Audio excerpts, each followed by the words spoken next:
അന്താരാഷ്ട്ര നിയമങ്ങളുടെ നഗ്നമായ ലംഘനമാണ്. അപ്പം അന്താരാഷ്ട്ര നിയമങ്ങൾ അമേരിക്ക ലംഘിക്കുന്നത് പുതുമയുള്ള കാര്യമല്ല.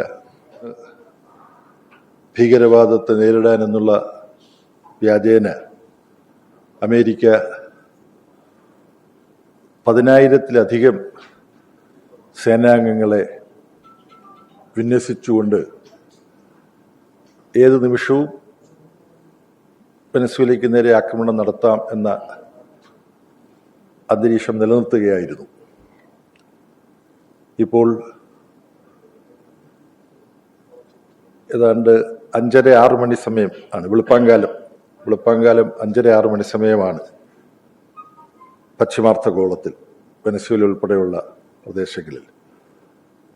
അപ്പോൾ രാജ്യം ഗാഠനിദ്രയിലായിരുന്നപ്പോഴാണ് പാതിരാത്രിയിൽ ഈ ആക്രമണം അമേരിക്ക നടത്തിയിരിക്കുന്നത്.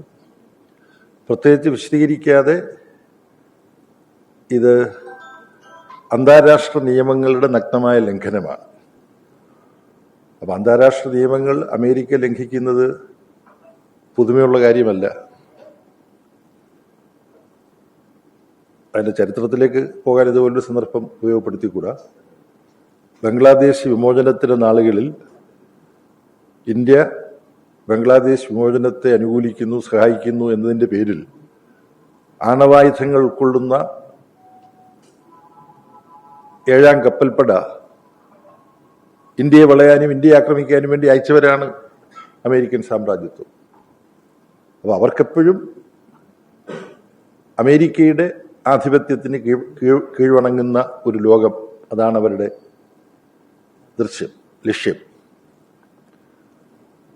RK ലക്ഷ്മണൻ ഇപ്പോൾ ജീവിച്ചിരിപ്പില്ല, കുറേ വർഷങ്ങൾക്ക് മുമ്പ് മരിച്ചുപോയി. RK ലക്ഷ്മണൻ ടൈംസ് ഓഫ് ഇന്ത്യയിൽ വരച്ചൊരു കാർട്ടൂൺ ഓർക്കുകയാണ്. അപ്പോൾ ജോർജ് ബുഷാണ് അമേരിക്കയുടെ പ്രസിഡന്റ്. അപ്പോൾ ബുഷ് ഇങ്ങനെ ചിന്തിക്കുന്നു, അമേരിക്കൻ ഭൂപടത്തിൽ ഗ്ലോബ് നോക്കിയിട്ട് അമേരിക്കൻ ഭൂപടത്തെ ചൂണ്ടിയിട്ട് പറയുന്നത്, അപ്പോൾ ഈ അമേരിക്ക ഒഴികെ ബാക്കിയുള്ള രാജ്യങ്ങളെല്ലാം കൂടി അമേരിക്കയുടെ പുതിയൊരു സ്റ്റേറ്റായിട്ട് കൂട്ടിച്ചേർത്താൽ എങ്ങനെ ഉണ്ടാവും എന്നുള്ളത് ചർച്ച ചെയ്യുന്നതാണ് RK ലക്ഷ്മണൻ അന്ന് വരച്ച കാർട്ടൂൺ. ഇപ്പോൾ ട്രംപ് 2ാമത് പ്രസിഡന്റ് പദവി ഏറ്റെടുത്തതിന് ശേഷം ഇതുപോലുള്ള കാനഡയെ അമേരിക്കയുടെ ഒരു സ്റ്റേറ്റായിട്ട് ചേർക്കേണ്ടതാണ് തുടങ്ങിയ കാര്യങ്ങളെല്ലാം പറഞ്ഞതറിയാം. പനാമ കനാല് അമേരിക്ക ഏറ്റെടുക്കേണ്ടതാണ് തുടങ്ങിയ സംഭാഷണങ്ങൾ ട്രംപ് നടത്തിയിരുന്നു.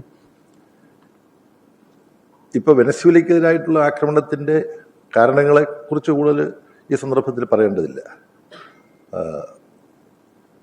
സാമ്പത്തിക താല്പര്യങ്ങളുണ്ട്. ലോകത്ത് ഏറ്റവും കൂടുതൽ എണ്ണ നിക്ഷേപമുള്ള രാജ്യങ്ങളിൽ ഒന്നാണ് വെനസ്വേല. ആ വെനസ്വേല അമേരിക്കൻ ആധിപത്യത്തെ ചോദ്യം ചെയ്തുകൊണ്ട് അമേരിക്കയ്ക്ക് കീഴ്വഴങ്ങാതെ മറ്റു രാജ്യങ്ങളുമായി സാമ്പത്തിക ബന്ധം, അമേരിക്കയുടെ ദൃഷ്ടിയിൽ കുഴപ്പക്കാർ എന്ന് കരുതുന്ന രാജ്യങ്ങളുമായിട്ട്, ഇപ്പം റഷ്യയുമായിട്ട് ബന്ധമുണ്ട്, ഇറാനുമായിട്ട് ബന്ധമുണ്ട്, ലാറ്റിൻ അമേരിക്കയിലെ ഇടതുപക്ഷ പുരോഗമന ഭരണം നിലനിൽക്കുന്ന രാജ്യങ്ങളുമായിട്ട്, ക്യൂബ ഉൾപ്പെടെയുള്ള രാജ്യങ്ങളുമായിട്ട് ബന്ധമുണ്ട്.